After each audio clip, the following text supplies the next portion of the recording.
Good evening and welcome to another edition of the Magpie Circle. Top of the league. I hope everybody is happy. I was at Meadow Lane. I'm sure most of our flock were at Meadow Lane. Our special guest tonight was at Meadow Lane. And we're joined really, I guess, by Notts County royalty tonight. A man who can mention Luke Williams, Michael Caine and Glenda Jackson all in the same breath. I've no idea what we call you now these days, William, whether it's playwright, film producer, film author. You will always be a lifelong Notts County fan to our flock, yeah?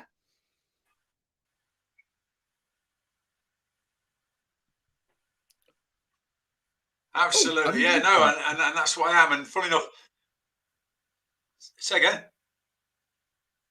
Sorry, I've lost your audio there because you're not. Okay, looks like we're having a slight few problems with Billy's audio at the minute. I'll read out some of your comments while we just see if we can try and sort that out. So, Jurgen Halligan, in response to the question, yes, honour supporters coach to Barrow too. Ian Cooksey, he's on the same supporters bus. Jurgen Halligan asks, when was the first game that Billy ever watched? Evening all from Paul Huskerson, Stephen Orton. Good evening, everyone. We'll come on to the tram story in a minute. Hi, everyone, says Malcolm Shipley. Happiness is top of the league and 5 home wins on the bounce. Evening all, says Pythagorean. Avanti train booked to Lancaster, change for Barrow. Chris Gosling says, was that our best 45 minutes under Luke Williams? Evening all from Richard Hawksworth. Is Colchester a distant memory after last night? Good job we didn't do a show on Monday night, isn't it? It might be a bit different. Great night last night and a thoroughly deserved win. Hi, everyone. Good times, says Paul Willits. Ian Cooksey, there's no escape from Billy from Coronation Street. We're going to try and hook up again with Billy very shortly. It was working fine till the show started, but that's always the way it seems to go. We'll have another go at trying to get him back on very shortly. Any more, feel free to keep sending in the questions and we'll try and talk these things through. Gary Lee says, I was sat 2 seats away from Billy at Doncaster Rovers. 100% Notts through and through. Evening all, says James Moore. It's tough at the top. It's a lot tougher at the bottom now, ain't it, James? Let's just give you a quick update on the Magpie Redemption publication. Right. So that is going to be available on Kindle on Monday. It's £6.99. Lots of you have already pre-ordered it. There's a link at the top of the comments section. And in response to quite a lot of you still wanting a good old-fashioned book, I've been working hard on that in the past week or so. So there is definitely a paperback coming. It's going to take about 2 weeks. We're ordering plenty of copies, and the plan, I know some of you also don't like using Amazon, I'm told, so it will be on sale in the club shop. So keep your eyes peeled. You want to hear it or read the book straight away, and your best bet is going to be getting the Kindle edition, which will be available on Monday. You can currently pre-order that, £6.99, and I spent a very pleasant afternoon on Monday interviewing Macaulay Langstaff, and we've done a special Magpie Redemption video launch with Macca talking about that season and this season so far. It's a great watch, so that will be live from 12 noon on Monday, and doing my best to fill in. Mr. Ivory, are you hearing us this time? I can hear you, but can you hear me? I can hear you. We can hear you loud and proud. Praise the Lord. Sorry about that. Yeah, internationally acclaimed film playwright and whatever, and the old app don't work for you. Oh no, it's sod's law, though, isn't it? Now then, your 3 greatest people you've worked with or watched: Michael Caine, Glenda Jackson, or Luke Williams. Well, do you know what? Again, that terrible sort of name drop. I was at the premiere of the film, which was coming out Friday. I was on I was doing the press line, and the person from Reuters, they said, the film's called The Great Escaper. If you were escaping anywhere, where would you escape to? And I said, Meadow Lane. And this bloke, he went completely blank. He went, where's that then? Oh, God, you've no idea, have you? No, but I think I've mentioned to you, I'd not met Luke until last week, and I was in the car park in West Bridgeford, just going down towards the test match, whatever that little car park is there. And she's about to get me ticket, and I looked across, I thought, my God, it's the gaffer. It's the gaffer. So I went, Mr. Williams, and he turned around, he looked terrified. And I went, yeah. And it's all right. I'm a pie. I said, I'm a friend. And then the poor man. I mean, I went all fanboy on him, and spent. I mean, I didn't quite, say I promised to name a child after him. I'm too old for that now. But I did sort of chat to him a bit about the team and everything. But genuinely, just thanked him for everything he's done. And he would, you know what? It was magnificent. And because I'm not that, I'm not famous like he's famous, but I've been in situations where people come up to you, and it was a Friday afternoon. He probably just wanted to get on and go and get a cake and a cup of tea or something like that. And he was so passionate about the club and so invested in it. And I showed him a picture, which I keep on my phone, of the penalty shootout at Wembley, and a mate took it, and it's me and my daughters. And even though it's a colour photograph, we're so pale by that stage, we're nervous. I look like we're about to be sick. And I showed him this photo anyway, and he roared with laughter. And he just he said, yeah, but we did it though, didn't we? And I went, yeah, that's the important thing. We did it. It's wonderful. Yeah. Less people, clearly The Great Escape, which we'll come on to in a minute, Michael Caine and Glenda Jackson talk about stellar actor and actress in Glenda's last film before she sadly passed. But let's just establish your Notts credentials. We've had quite a few people already on the message board. Someone, Gary Lee, he sat 2 seats away from you at Donny. I had a Facebook message from a gentleman who knew you from Minster School and said that you were appearing in a production of Julius Caesar there when you were 17 years old. Do you remember that?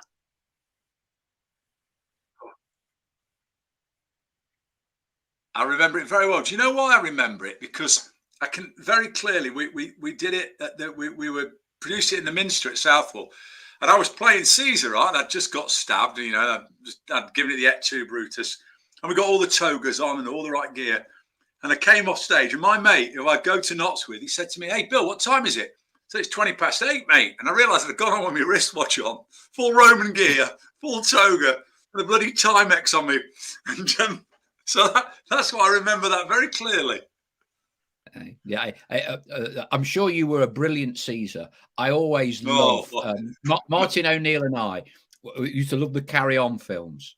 And there's the brilliant line that all reduces us to tears with Kenneth Williams. Infamy. They've all got it in for me. In Carry On. That's hilarious. I always remember that. Oh, God.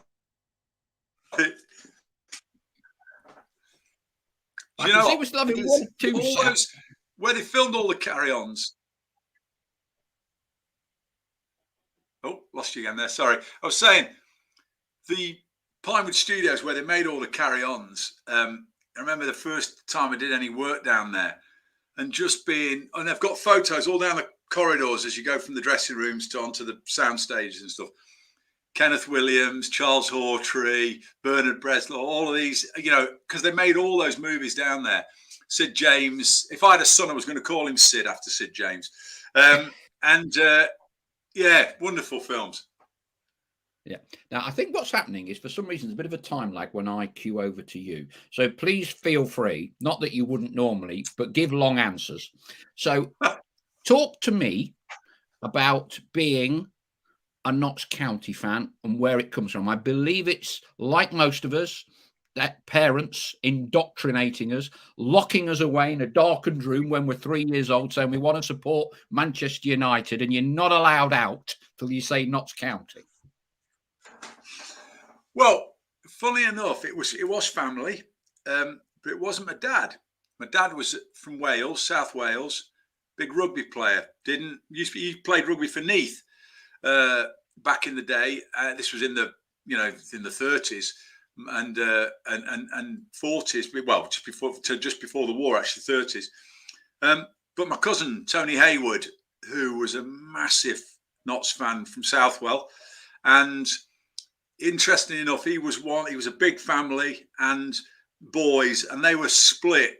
There were Reds on one side, and I still now when I see it, it's fantastic when we get together.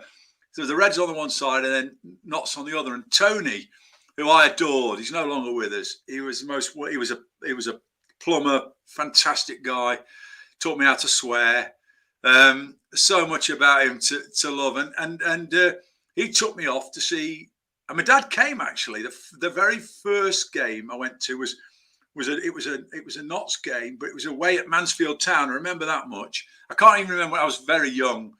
The first one I remember going to was when Scanlon scored that hat trick, when he scored his super quick hat trick, and Tony said to me, "Oh, it's like this every week. Somebody scores a hat trick, we bury the opposition," and of course I believed the lie.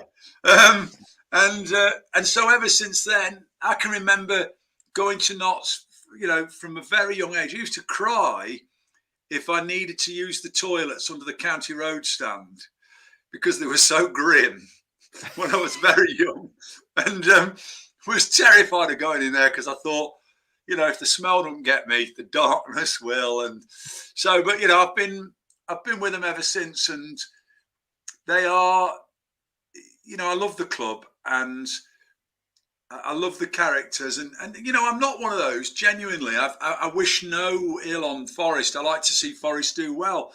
I'm a Nottingham man. That's what I am. And so cricket, rugby, whatever it is, and it delights me. In fact, I had a year. The one thing I have done that I felt a bit dirty about, I had a year in Bristol not long ago, and I was working on a script, so I moved to Bristol for the year. And I went to see, I think, Notts. We had a game at, might have been Torquay or something, but there was nothing going on down there anyway. And then my mate got in touch and he said, "Forest are playing Bristol City. Do you want to go?" And I thought, well, nobody will see me. And anyway, I went off, and I wasn't far. I wasn't living far from the Ashton Gate, so I walked down to Ashton Gate, and it was a 0-0 draw, thank God. So I didn't have to cheer a goal. But I did feel quite sordid when I got back and I showered. But beyond that, I've kind of, but not to my team. And to my mind, they always will be the team of Nottingham. And, they're the oldest. How can they not be? They're the oldest football league club in the world. Let's just move before we go on to the Great Escaper. You've obviously done work for Notts, with Notts, and the Playhouse production. Just talk to us a little bit about that.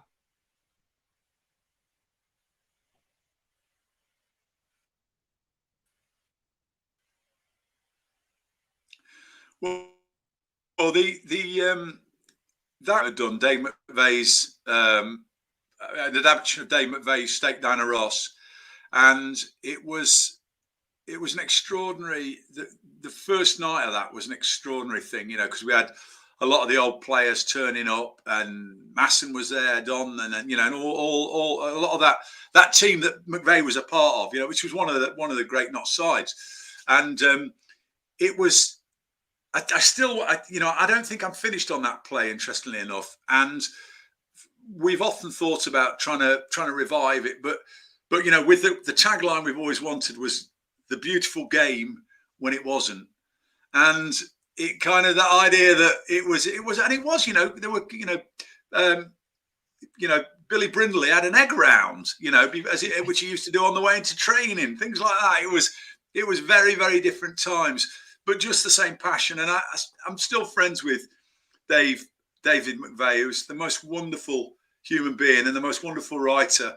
And, sometimes see him, most likely now see him at the cricket at Trent Bridge, because he comes back for the cricket regularly. But it was a great occasion, that. And I was really, when we were at the end of that first night and the curtain came in and everyone started chanting, you don't get that in a theatre normally, and it was, for me, that was one of the moments I'll remember for the rest of my life. First games at Notts, George Hilton says, my dad first took me to Meadow Lane in 1956 when Notts beat Chelsea, as we do, in the cup. Albert Broad, he's put broadband. I have a feeling it's broadband. I don't know, my predictive text and all of that. It'd have been a good name to have, would it, Albert Broadband? Scored the only goal of the game, and I can still see it in my mind. I am now 78. I tell you what, Julie Henshaw, who's a big fan of the club, her mum Jean, she's 92, Billy. She went to Milton Keynes about a month ago when it was about 104 in the shade, and I saw her there last night. She could scurry around the back. She could scurry along without a walking stick, no glasses. She could move quicker than I could and Darren Caskey ever could down the back of the stand last night, scuttling away. 92. 92. Wow, phenomenal. Hey, Paul, can I just jump in there and ask you, do you remember Darren Caskey, just to talk about him, do you remember when we played Chelsea away in it was some cup we played them in anyway, at Stamford Bridge? When we got the shirts, because of the administration, or was that another one? I can't remember. We played him twice, I think. Yeah, I think we only narrowly lost, but I do remember it was really interesting because there we were at Stamford Bridge, and he played, for me, his only game where, because I just, God bless him, but I just never thought it quite clicked. But that game, he ran them, and it was really weird because you had this sense that they were giving him just half a second longer on the ball, as opposed to, some of the kick and rush that we were having to deal with whatever league we were in at that stage, where as soon as he got the ball, particularly if he managed to trap it first time, you knew the second time he tried to trap it, you get kicked. And I can remember that day at Stamford Bridge and thinking, your problem here, mate, is that in a way, playing in lower divisions, it can just find those players out, can't it?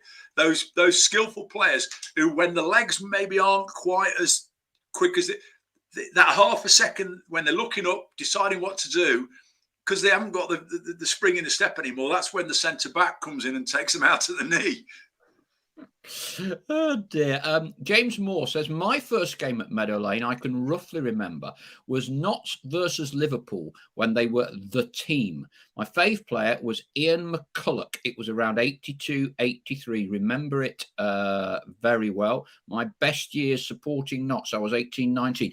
I've been asked this many times. I can never actually remember my first game. It doesn't mean Dad used to cart me down there in a pram with a wire-haired fox terrier dog. At some point in like 67, 68, and I can just remember Jimmy Cyril coming and, talk about timing your support of Notts County. I showed a bit of good timing for once, because obviously then it was just a fantastic 14, 15-year journey of promotions and no relegations. Luke Beardsley, not quite such good timing. Is a younger man, is Luke. Mine was a primary school ticket in 2008 versus Morecambe. Sean Cannon scored for Notts. Well, that must have been a collector's item in its own right.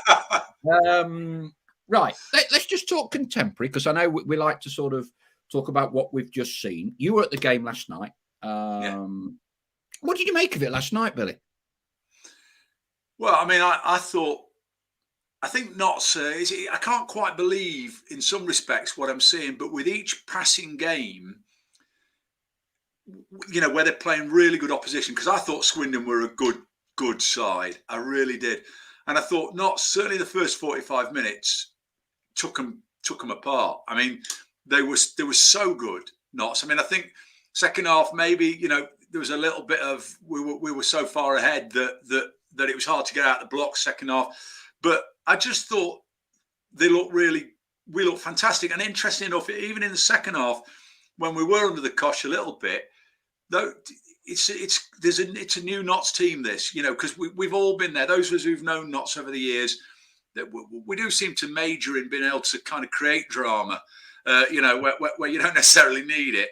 But the interesting thing about them now is they don't get stressed, they don't get phased. They know that there'll be periods where they don't have the ball, and I just thought it was a really compelling win against a very good side. Yeah, it's interesting. I spoke with Macca for the book launch video for next week, and we spoke a little bit about this before. And this is always very dangerous because we start running before we can walk. But Macca spoke about total understanding of what the head coach wants, and what he says do, you do it, and the opposition will react like this, and then you will do that. He said, and all the players look a little bit, and then when it comes to game time, exactly the things Lucas told them will happen if they do this happens. And reminds me very much of Brian Kilcline talking to me about Howard Wilkinson. And Howard was a little bit more abrasive than Luke. But Howard would drill the players repetitively to do certain things. The players didn't like it. The players didn't want to do it, but did it. Howard was right on a Saturday afternoon. They win the game, and the players will get a bit frustrated. Howard's right again. And I also spoke with Macca about sort of roles and what is required of each player. And John Bostock told us last year that in all the clubs and all the managers, and he's had a few, he has never come across working under a coach that gives as much clarity as Luke, i.e., this is what you need to do, this is how we're going to do it. And there's clarity and absorption level. The players know what they're going to do. And this was very similar to when you would talk with Mark Draper or Tommy Johnson or Alan Parris and Dean Thomas of that ilk with Neil Warnock. Neil would give specific things, a lot more regimented, I think, with Neil. But those principles, still very early days. But I do really like the identity and the clarity that Luke seems to be bringing. And there may be games. I was at Colchester. Yeah. Okay. Yeah. Individual errors cost us goals. But everyone seems to buy into the way we need to be doing it and sticking by that. And on that basis, I do feel, far too early, I do feel cautiously very optimistic at the minute about the general direction that we're going. Any thoughts, Billy? Yeah, no, I completely agree with you, Paul. I think that, and it's very interesting because there have been times when players have come in, or when John Bostock was playing, and when he first came and we were going, I was going, yeah, but we've got Matty Palmer. It's they're too similar. I wasn't sure it would work, but then Matty's dropped off a bit. He's dropped a little bit deeper. Bostock's really in that central holding role, and it works, as you say, because they all know their job, they all know their role. It works superbly well, and a lot of the frustrations, we've felt perhaps as Notts fans over the years, have been those times where we'd see teams that weren't individually as good as us, but were well drilled. And I can remember once losing to Cheltenham Town of all things. They put about 4 past us, I think, at Meadow Lane. I can't remember when it was, but do you know what it was? And they weren't a great side individually. They hadn't got the players we'd got, but they were well drilled. They knew what they were doing. They had a system, and it worked. And for the first time now, I feel we've got a system, exactly as you say, where everybody knows what's required of them, everybody knows what they're doing. But I think the other thing he's done, which I do think is really interesting, is watching Cammy last night when he blocked. There was a shot, and he got up and he gave it to himself, and he's got. So they're working a system, but it hasn't.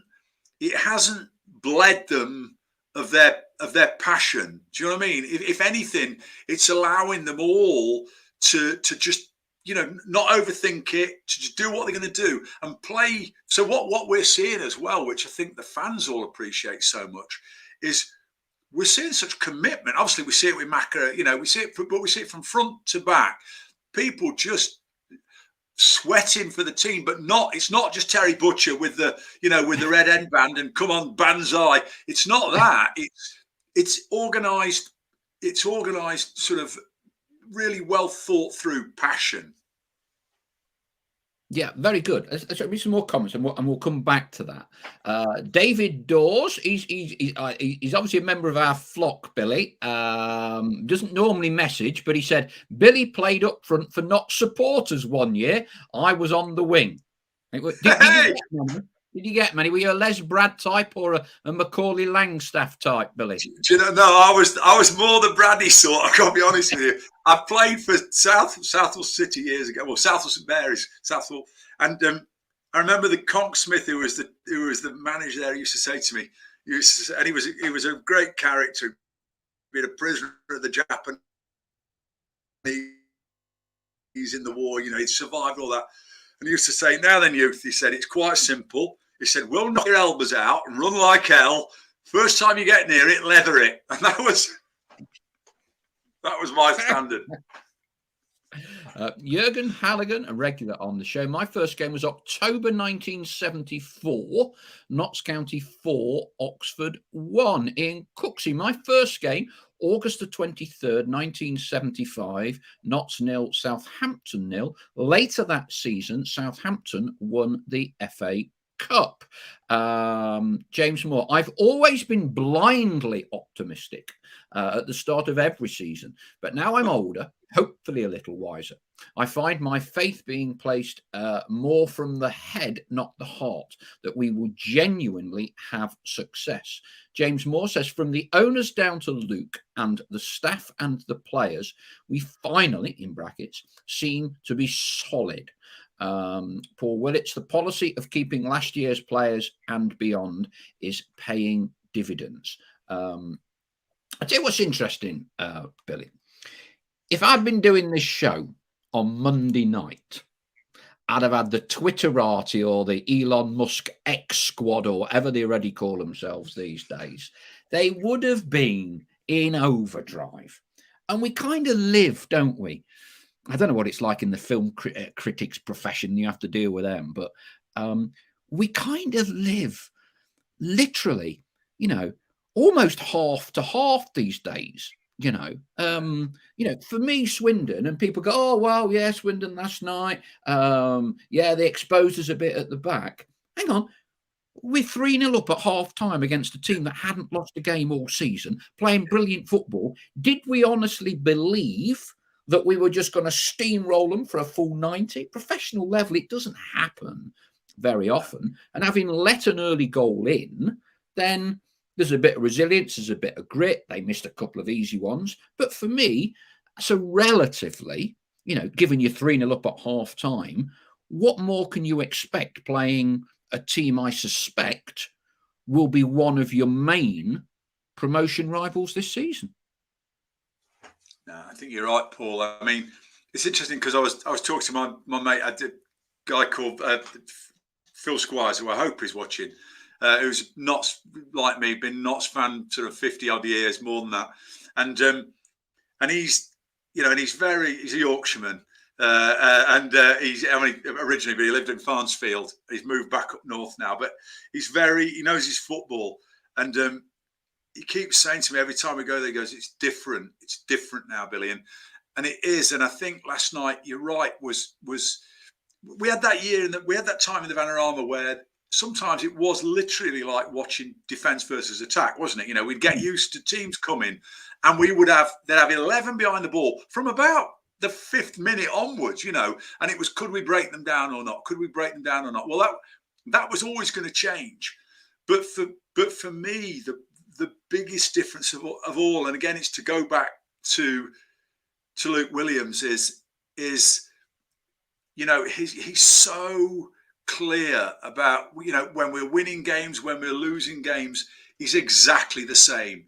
He's clear about what he wants and whether the team is fulfilling that, and he's been clear from the start. There'll be teams who will come and attack us. There'll be teams that will cause us problems. But we're talking about fighting at the top of the league that we've just been promoted into, which is fantastic, because and the other thing is, it's not like when we was one going up, as far as I'm concerned, if we go up second or third, then, or first, I'll take that. I just want us to get promoted. But I think the point is that, again, it was just those years in the National League, whatever I keep calling it, the Vanarama, were just so strange, such weird years. But actually, there were the years in which we've sorted ourselves out, and I really believe that. And I just trust the manager now more than I was trying to think, how far back you have to go before, or certainly how far back I've gone in terms of trust, and you are going right back in terms of the football we're playing. I can honestly say, because I don't remember much of the Cyril years. I saw a few of them as a very young boy, but it's the best football I've seen played in terms of, if you want to talk about pure football, I genuinely think it's the best football I've seen played at Meadow Lane, and away as well. I mean, that's the interesting thing. They don't play any differently when you're at Donny or wherever it is. They're playing the same way. Yeah, I think it's very brave. I think there's a real, identity to the club at the minute, and I think that's important. And I think that the owners have to take an awful lot of credit, because if we'd had a poll of the 2,000-3,000 people that watch the Magpie Circle every week, I don't think too many people would have said Luke Williams is the man. He's going to bring a certain style of football and he'll fit perfectly with the owners. I think we're in that kind of little zone at the minute where there is a highway, but equally we all know football has a habit of kicking you when you least expect it. But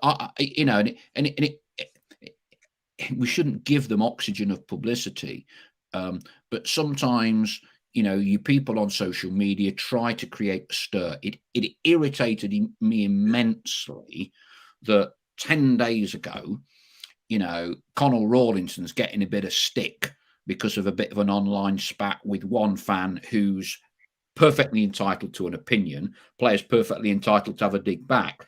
But this is not coming at a time when we're third bottom, and haven't adjusted to life in League Two. This is coming at a time when the club, record attendances for this level, players, coaching staff are clearly aligned. You can always pick fault. Alan Birchnell, my good friend, say people can pick threads off you.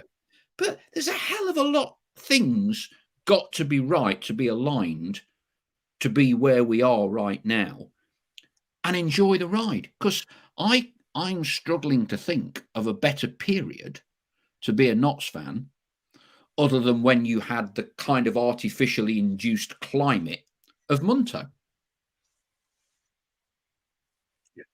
Yeah, absolutely. And you're right, because those sort of Munto years were, we all enjoyed them. Of course we did, and we had the pleasure of watching some great players, Cusey and the like, and but it was, but even then, I remember sort of meeting Sven and doing something for the TV channel and sort of saying, so what's the secret, Sven? And he said, well, you buy some players who are a little bit better than everybody else and you get promoted. Then you get rid of those players and you buy some players who are a little bit better than everybody else. Isn't that right? He said to Todd or Tor or whoever it was. And he was completely upfront about this. And, he was, but it was kind of, it was a means to an end. It was always just a means to an end.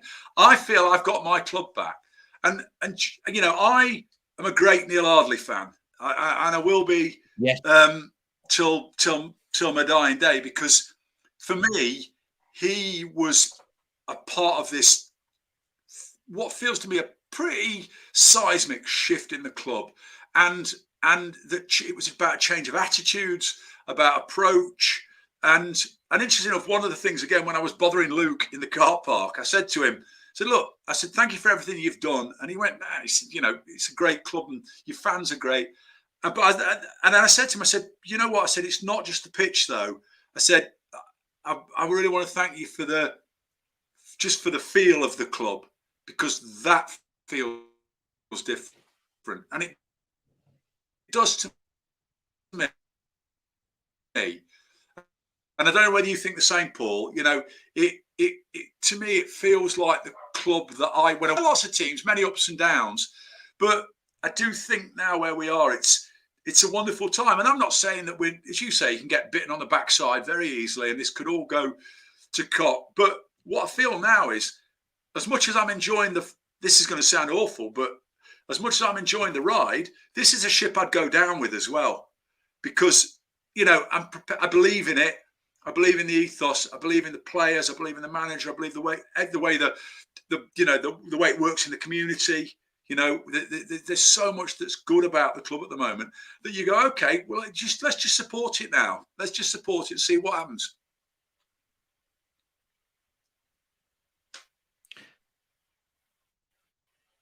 Jurgen Halligan says Connell's best game last night against Swindon. James Moore, this puts it into context.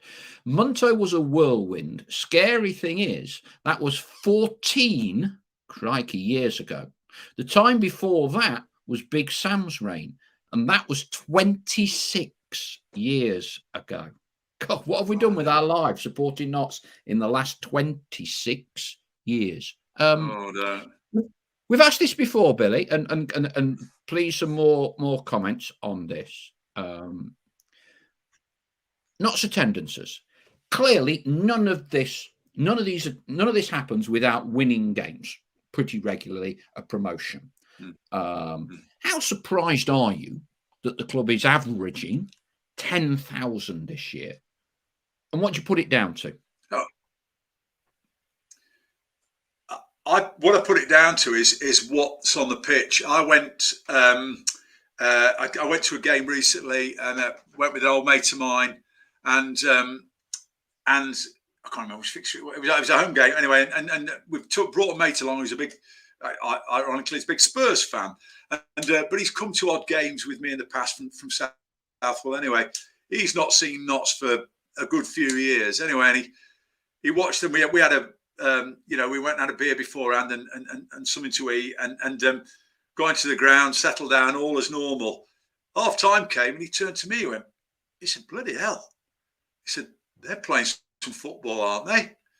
And I went, yo, it's what they do. And he said, yeah, well, he's been saying that, but I didn't realise it was. So I think, you can't. It's beautiful. There was a guy visiting in front of me a few weeks ago as well, and it was really funny. It was a Chinese gentleman, and he was speaking Chinese, and he was there, and he got his family with him.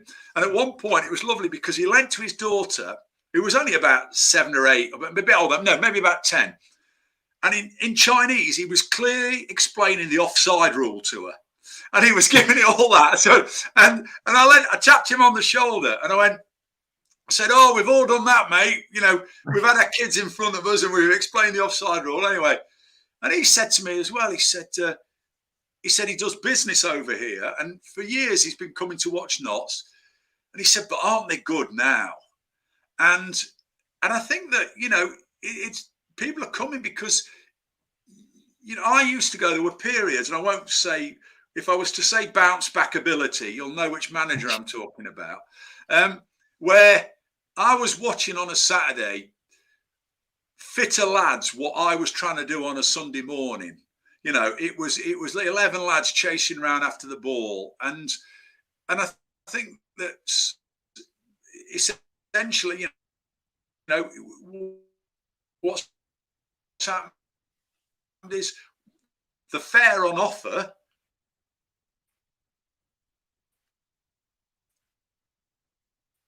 You want to watch?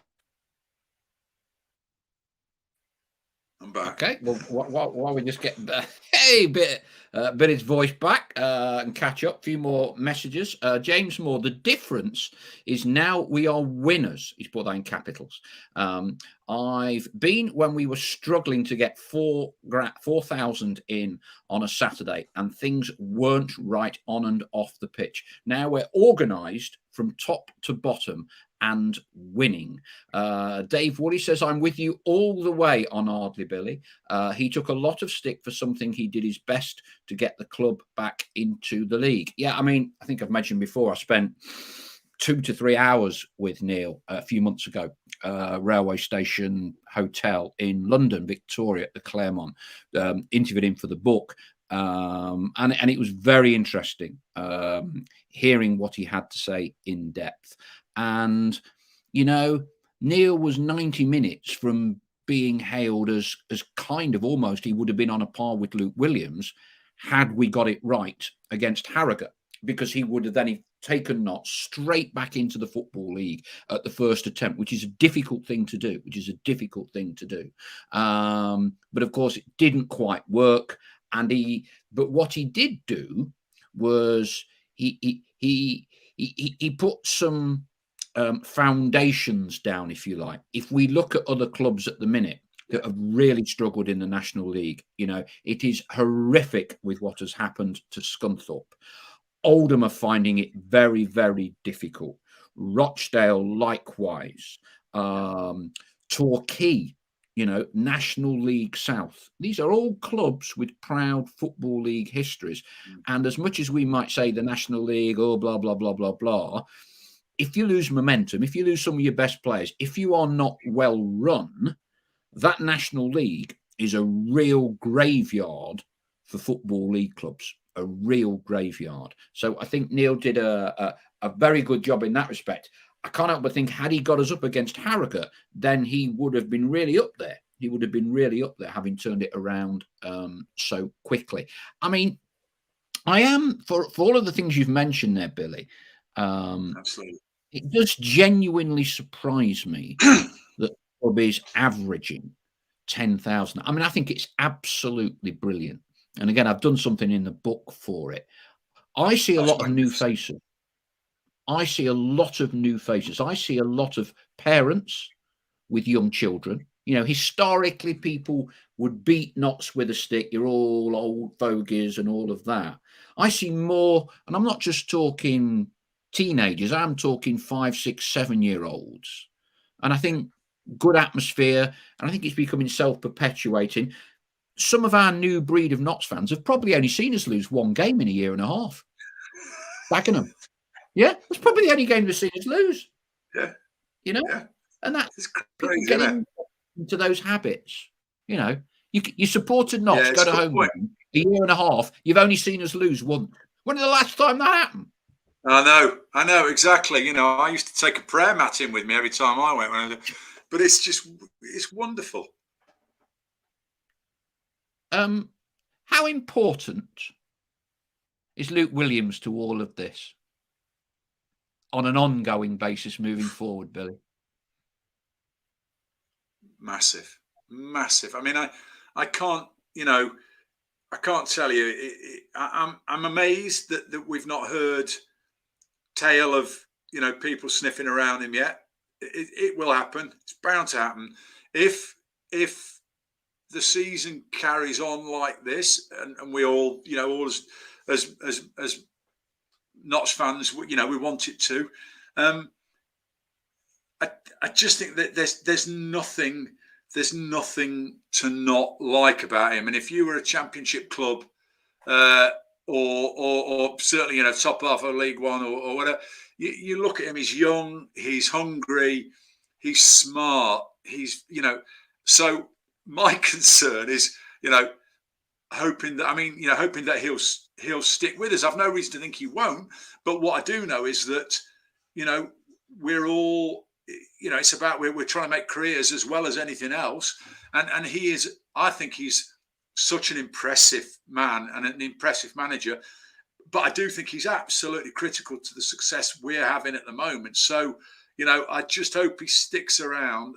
And as I say, I'm not suggesting for a minute that he's not about to, but I feel that he's so important. And he's important, as you say, those 10,000, those huge gates we're getting. Again, he is so, has anyone heard an interview in which he hasn't talked about the fans? I haven't, where he hasn't said, and I've noticed certainly going to away games, the atmosphere at away games increasingly it feels different. I mean, it's passionate, but it's also sort of celebratory. It's wonderful.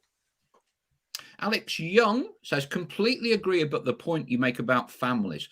My 7-year-old was at the Accrington game and he'll be at Barrow. Cook, blimey, good old trip. 5 of us heading there from Glasgow. Oh, it's not so. Piece of cake, Glasgow to Barrow, Alex. I was forgetting, Alex is one of our Scottish branch of the supporters club. Dave Woolley, Luke is not as pep. Dave Woolley, we need to tie Luke down to a very long contract. James Moore, credit to the owners. Usually we get a new manager, they need time to get the team playing their way, etc. From Neil to Ian and Luke, we've continued to build on the previous management. Yeah, a little story when I was interviewing Macaulay, and it was talking to him about signing the contract and how close he was to leaving Notts at the end of last season. And I think I and a lot of other people all thought, even if we went up, he'd probably go.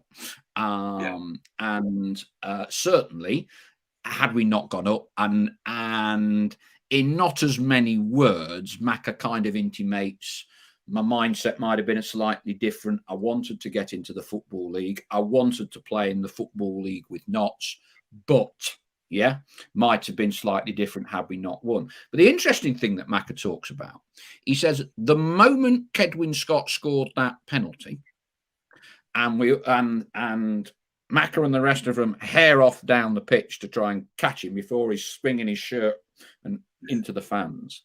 He said at that point, I knew I was staying at Notts County. He said, because I wanted to play in the league, I'm happy at Notts, great platform for them. I knew I was staying, I wasn't going to go anywhere. To which I said, well, I wish you'd bloody said that, because for about 3 months, the fan base are thinking, oh no, he's going to go, £1 million move, this, that, the other. Yeah. And kind of tying that into the discussion we're having about Luke Williams, I think Notts is a great platform for Macca. Score goals this season. If you can get a promotion, keep moving up. I also think Notts is a great platform for Luke. And, I would use, and if you carry on loitering around car parks, William, trying to bump into the Notts County head coach, remind him of this one. That if you look at the example of Nathan Jones, brilliant at Luton, left them twice, clearly because he felt he couldn't get them into the Premier League. Nathan Jones is now out of a job, failed at 2 clubs. Luton are in the Premier League. I promise you, Nathan Jones is absolutely gutted every time he sees Luton playing a Premier League game. And sometimes you can be just the really right fit at a club to achieve. Yeah. And if you then move into a different environment, for whatever reason, it doesn't work. And I think Luke has got a fantastic environment with the owners, with the fan base, and with the structure at Notts. Yeah, I think that. I think that's really, it's reassuring to hear, and it makes sense. I think you're right, Paul. And the sort of, it's interesting talking about Macca as well, because when all everything's settled, and obviously Ruben went on his way, and I can remember at the start of the season thinking, because when he first came, Ruben, he was one of those who I thought was quite mercurial, but would he be one of those players that sort of drifted in and out? And then he just grew and grew and grew for my money. And there were Tuesday night games where if he was one of those players that the sort of the xenophobes in the crowd will go, oh yeah, but they don't like it on a cold Tuesday night.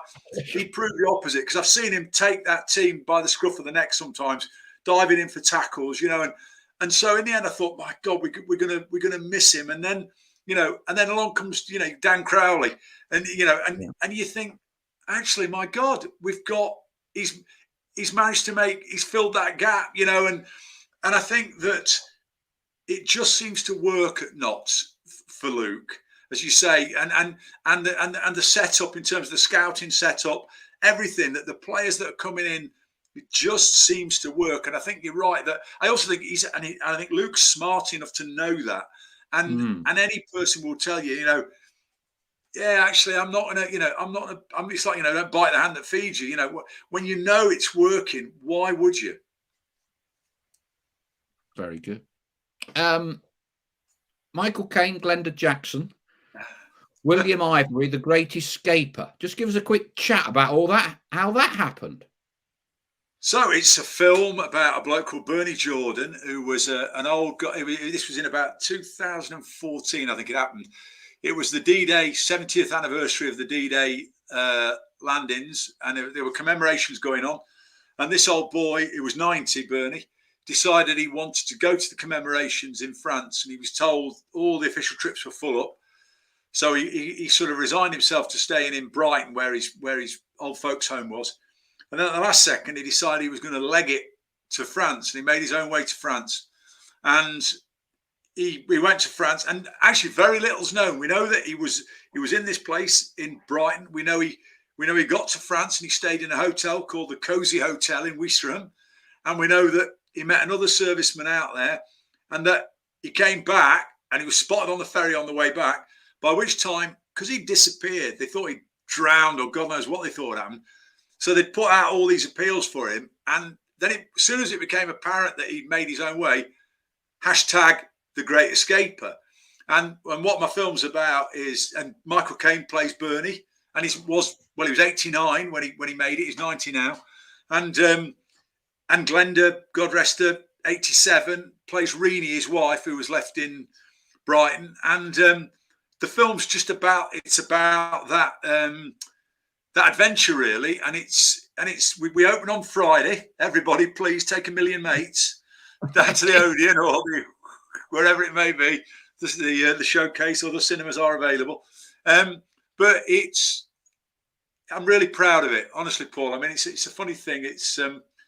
I haven't managed to get Notts into it. I get Notts County into everything I write normally.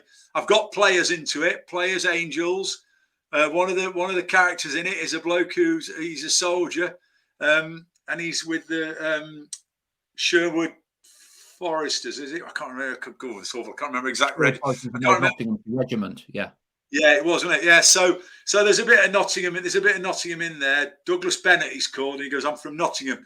This is my girl Vera. She's what they call a player's angel." And so that's it, Paul. That's the film. But it's taken about 7 or 8. Yeah, well, as long as I started working on it as soon as the thing happened, which was a long time ago, nearly 10 years ago, and we finally got it out there, and I'm very proud of it. You've obviously worked with a lot of very big names, but for me, of my era, Michael Caine is up there, as is Glenda Jackson. I mean, had you met either of those before? What was it like just to say, hello? And I tell you, you'll have to forgive me because I'm going to have to do my Michael Caine impression. Everyone's got one. Mine's not very good, but basically, they said to me, "Oh, Michael Caine's interested in the role." I went, "What, the Michael Caine?" They went, "Yeah."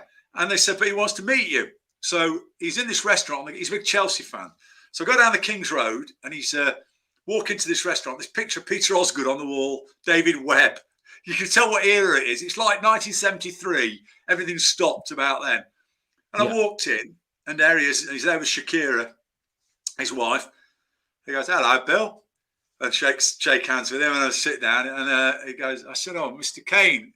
I thought, I don't give him a chance to say my name's Michael Caine in case it causes a collapse. But anyway, he goes, it was really funny because at that stage, I wasn't eating meat at all. Long story. But anyway, he goes, "Oh, Bill," he goes, "It's a lovely restaurant, this. what do you want? I said, well, I'm a vegan, Michael. He goes, 2 calves liver. And so I ended up eating his calves liver because I thought, I can't send it back. And then he goes, do you want pudding? And I went, oh, he goes, oh, the tiramisu is lovely. He goes, tiramisu, lovely. And Shakira said, Michael, you can't have that. You're watching your sugar levels. So he goes, well, can I have the profiteroles? And she goes, yeah, you can have 1 profiterole. Anyway, and he's off it. They bring this profiterole out, and he's been on to the restaurant that afternoon. It comes out, it's the size of a football. This one profiterole, I kid you not, it's covering the whole plate. Shakira sort of looks at him, and he looks at me, gives me a wink. Anyway, he eats this thing, and then he finished my tiramisu off. But anyway, we got on really well, and he was very funny. But the trouble was, I had to spend all my time not asking him. And we filmed at Twickenham Studios, which are small studios. But ironically, they've got a plaque on the door because it's where they filmed The Italian Job. And when you walk into the studios, the plaque on the door says, "You're only supposed to blow the bloody doors off."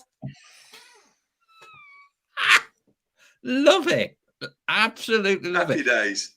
And what was Glenda like? Obviously, it was the last film that she made before she passed away.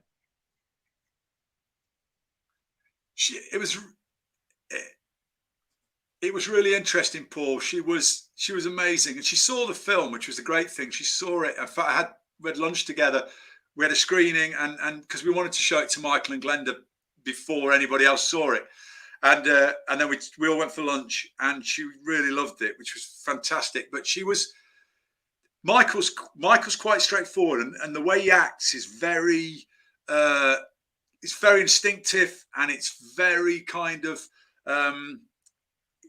it's bizarre. I mean, Johnny Standing, who's in it, Johnny Standing, you'll know him from Downton Abbey and everything. But he was funny because he said to me once, he said, and he's very posh. He went, "Oh God, Billy," he said, "he's so bloody annoying." And the big mates, I said, "Who's annoying?" He said, "Michael."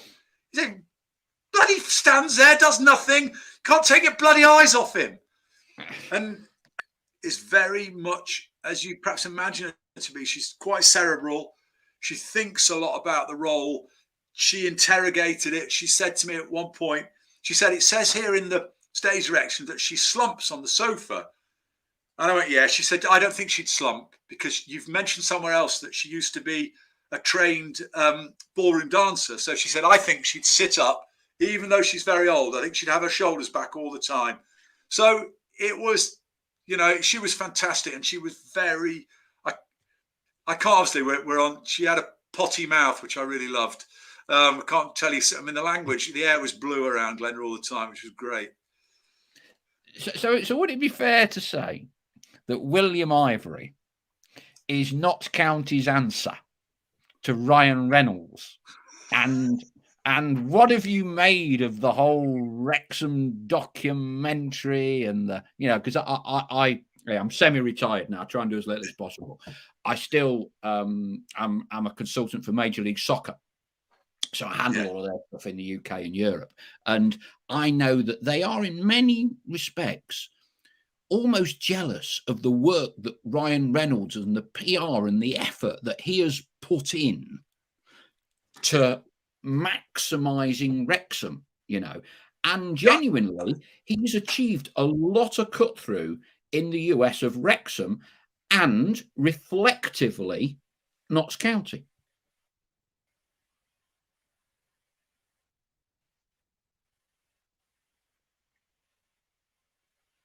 We're waiting with bated breath. Yeah, I mean, for William's reply. I think it's incredible what they've done there, and I it's very interesting because I want, going forward now, I want Notts and Wrexham to be spitting and fighting at the top of the Premiership if possible, because I just think those two have done a brilliant job. I think they've gone in there. I think everyone goes, "Oh, it's such a it's such a cliche," and all that. There was, and they've done this or that for the cameras. Well, I know people who live in Wrexham, and they are elated, at this, because there's not a lot of money around there, and there's a lot of people having quite a tough existence. and they've brought a bit of glamour with them. And I don't resent it one bit. I feel absolutely thrilled for them. And I think the fact that we are part of that narrative, and we absolutely are part of their narrative, and we will be now going forward, then I just think it's great. Bring it on. Right. So any plans for you and Shane to somehow a little independent production and get a little guest cameo role? Ryan Reynolds playing himself. What do you reckon? Well, you know, Shane and I have spoken about, because sometimes see him down at Knots, but we've spoken about doing something for years and years, and we've set off on a couple of sort of, you know, prospective projects, and it's never come to fruition. The trouble is, he likes to be in charge, and I like to be in charge, so we just end up shouting. Hey, Billy, it's been class chatting to you. I mean, we've never managed to get Michael Caine, Glenda Jackson, Ryan Reynolds, and Luke Williams in one show before. There you go, then. Listen up. We wish you every success with the film. And on kind of a serious note, in the last chapter of the book, What I Wrote, says Ernie Wise, for those of you of a certain age, I entitle it, Let's Turn This City Black and White, because it was the famous phrase attributed to Jimmy Cyril when he first came. I don't know if you're looking a bit blank, you may not have heard this, in the late 1960s, and he's looking out of his hotel room, having just been appointed in West Bridgford, and there's loads of Forest fans going to a game, as there would be, and they're all in red and white. And then Jimmy, when he goes into the office at Meadow Lane on Monday, he makes the immortal line, I'm not even going to attempt Jimmy Cyril, but so your accents are very good, mine are not. And he says that, hey laddie, there was a lot of red and white. We need to turn this city black and white. Aye, laddie. Yeah. And Forest had 25,000 in 1969. Notts had 6,000 average gate. In 1974, in the month before Brian Clough came to Nottingham Forest, Forest and Notts were both averaging 12,000. Les Brad tells that story. Wow. So Jimmy, in the first 5 years, he'd kind of done it, but then, of course, he hadn't factored in, nor had anyone, Brian Clough. And clearly, Forest went into the stratosphere. But I do think we're all running before we can walk now, but, you know, not 10,000 base. I worked it out. It makes Notts the 11th most popular club outside the Premier League and the Championship. Now, that's a base that you can start to grow. And historically, Notts have been most successful when Forest have been in the top flight. Yeah. They got promoted twice when Forest were in the top flight. Forest spent 20 years outside of the top two divisions of English football. And we were in the fourth and the fifth divisions during that time. So, you know, let's see. And the roundabout point I'm trying to make is I genuinely do think people like yourself, a much lesser extent me, but the people with some influence who are genuine Notts fans, we just need to chip away where we can. Just giving some little reminders about Notts, which I know you always do. I remember you had truckers, didn't you, that was set in Nottingham, and you had the Notts scarves in the back of the back of the truck and all of that. And these are all little things that just make Notts a little less, you know, the very, very small cousin of Nottingham Forest. You know, that's right. That's right. Yeah, no, I agree. And, you know, that's why it's lovely to be on this tonight, because, you know, I watch it and I kind of, you know, I'm so happy to be part of the kind of the Notts family. But also, you know, I do try and, try and grow. I think we're on an upswing now. You know, let's keep our fingers crossed. And just, you know, and all of us, every chance we get, I think I was just looking at, I got a thing through today from some of the Notts County fans in Montenegro. Yes. And I thought running around in Podgorica with the penalty. It's fantastic. Yeah, I think brilliant. We've got to just, and when you're talking, sorry, just ever so quickly, because Yeah. but talking about the MK, it was the MK Dons game, wasn't it? Well, I was in Greece for that, so I'd got it on. I got it on the iFollow or whatever it was called. So I went back to the villa, and they were all saying, it's 105 degrees here. Everyone's dying on the pitch. They say in Greece it was like Skegness. There was water coming in. There was rain coming in sideways. There was gales. And I thought to myself, my God, you follow this club through thick and thin, and they don't even reward you with a nice warm Greek holiday. But anyway, I just throw that in for your amusement. And but it's lovely being on. I've really enjoyed it. Billy, it's lovely to have you on. We'll be getting you on very soon. What next? Are you on to another film yet? You can give us any sort of sneak preview of, or not? Or are you just taking a bit of a break now? No, I've just finished one which we'll be filming next. We'll probably film it next spring, next summer. But I'm not telling you what it's about because I'm always afraid to curse it. But hopefully there'll be another one in the pictures also next year. But as I say, if people can get out and see this one, I'd be very grateful. We will be out in force supporting the Notts County family.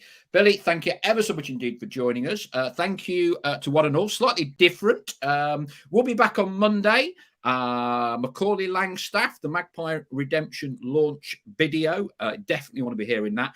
We should be having Stell back to dissect the short trip to Barrow. I'm on the train to Barrow, the 8:45 out of Nottingham. I believe there's a few fans on that.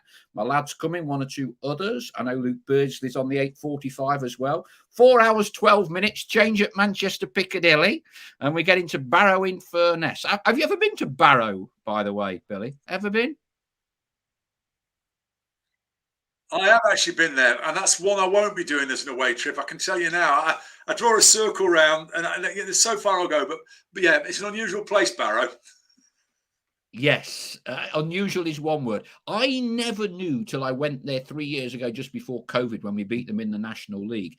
Emlyn Hughes. You're probably a little bit young to remember Emlyn, captain of Liverpool and England. No, I remember born Emlyn, in Barrow. Yeah, and there's a big statue of Emlyn Hughes in Barrow.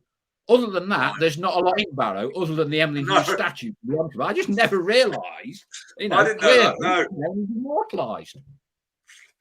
Well, good. I tell you what, to everybody travelling, good luck because I tell you one thing. Just the final thing. I went to the Doncaster game because I don't normally do that many away games. I go up to Chesterfield and obviously Mansfield and all that kind of. And I remember going to Rochdale once on a Tuesday night, thinking that was a mistake because it was a long old trip. But came out of Donny. And my mate, I was supposed to be sitting there, hadn't shown up. So I'd got the train and I'd gone up from Grantham and I enjoyed the game. I was coming back and I walked up to the main road and it was like 1978. Everyone was fighting. And it was like a load of Doncaster fans had just set on. Anyway, so I thought, right, what do I do here? Obviously, I turned tail and I ran. So I started legging it through the back streets of Doncaster. Terraced, the sort of the terraced housing that's away from the ground. So I'm thinking, Christ, this is going to kill me. And I thought, well, I have to go over one of these back-to-backs. And anyway, I sort of scarpered for a bit. And then finally I saw a Greggs, Baker's, destination Greggs. I thought, well, I've run away from the scrapping. I'll just go and treat myself to a vegan roll. And I could see a copper in there. And I thought, he's obviously had enough of the fighting as well. He's gone in to get a rested egg. So I walk into the Greggs, and this copper's holding back about 7 Doncaster fans who are all drooling and just trying to get at the Notts fans. And this copper's saying, come on, lads, calm down. Anyway, so I walk in there thinking, I can't turn tail now. Scarf off, shove it down your pants. And then the woman behind the thing, she goes, what do you want? I said, I'll have a vegan roll, please. Can you speak up, love? I thought, not with this accent. So anyway, I got me roll. I had to run from the bloody Greggs all the way back to the station. Terrible. So that was my last awayer. What a lovely story to end on. Right. I should let you go. We should go. Let's go get some tea. Hey, you've been Top draw. Thank you to all the flock tonight. We'll be back on Monday. Fingers crossed. It's looking good at the minute. Safe travels on train, bus and car to Barrow. We'll see you there. They've changed the ground around quite a bit now. They've got 2 new stands as well. They've done a good job on it, I believe. We'll see you there, and we'll be back on Monday, 12 o'clock with Macaulay Langstaff, and we should have a live show at 7 o'clock on Monday evening. Thanks again. Take care for now. Bye-bye, everyone. Cheers.